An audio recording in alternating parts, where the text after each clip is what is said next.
Kamu mungkin sedang menonton video ini dari sebuah smartphone canggih. Tapi, tahukah kamu, di balik desain elegan dan teknologi mutakhir, ada sisi gelap industri handphone yang jarang dibahas. Dari eksploitasi tenaga kerja, pencemaran lingkungan, hingga praktik bisnis curang. Inilah sisi kelam dari produsen handphone yang tidak ingin kamu ketahui.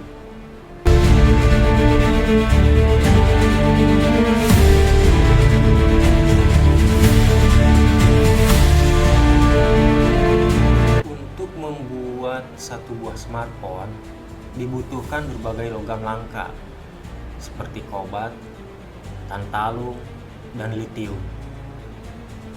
Salah satu sumber utama kobat adalah di Republik Demokratik Kongo.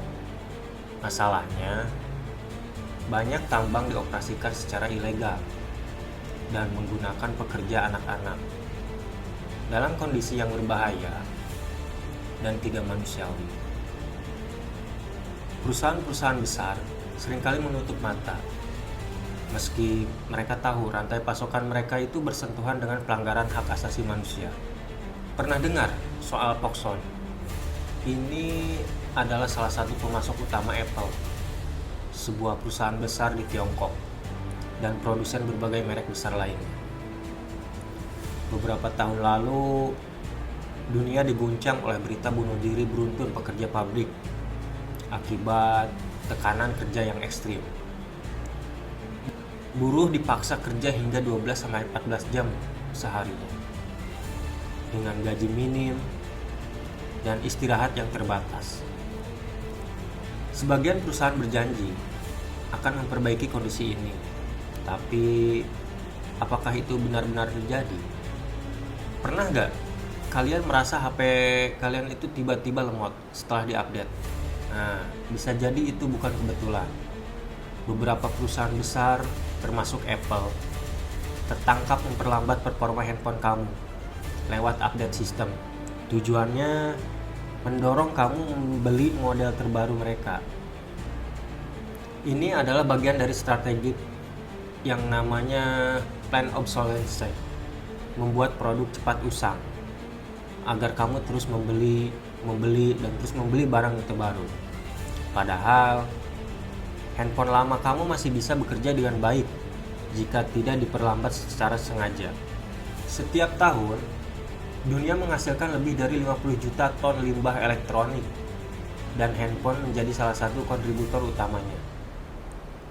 Banyak dari limbah ini tidak bisa didaur ulang dengan benar, dan justru dibuang ke negara berkembang seperti Ghana dan India. Di sana, HP bekas dibakar untuk mengambil logam di dalamnya, menghasilkan racun berbahaya yang mencemari tanah, air, dan udara. Ironisnya, perusahaan besar jarang bertanggung jawab langsung atas dampak ini. Sisi gelap handphone tak berhenti di pabrik. Begitu kamu menggunakannya, datamu juga bisa jadi komoditas. Banyak produsen atau mitranya mengumpulkan informasi pribadi lewat aplikasi, mulai dari lokasi, kebiasaan browsing, hingga rekaman suara. Data ini bisa dijual ke pihak ketiga untuk iklan atau bahkan pengawasan. Privasi kamu bisa jadi hanya ilusi semata. Skandal seperti Cambridge Analytica atau penyadapan lewat aplikasi menunjukkan bahwa konsumen seringkali tidak tahu sejauh mana mereka diawasi. Industri handphone memang membawa kemajuan luar biasa dalam kehidupan kita, tapi juga menyimpan banyak sisi kelam yang sering disembunyikan. Sebaiknya kita sebagai konsumen bisa mulai lebih bijak dalam menggunakan HP, daur ulang dengan benar, pilih brand yang transparan dan etis. Karena perubahan tidak hanya datang dari atas, tapi juga dari pilihan kecil kita sehari-hari. Apa pendapatmu soal sisi gelap industri handphone ini? Pernahkah kamu merasakannya sendiri? Yuk bagikan di kolom komentar. Jangan lupa like, subscribe, dan aktifkan lonceng notifikasi untuk video-video edukasi lainnya. Sampai jumpa di video berikutnya.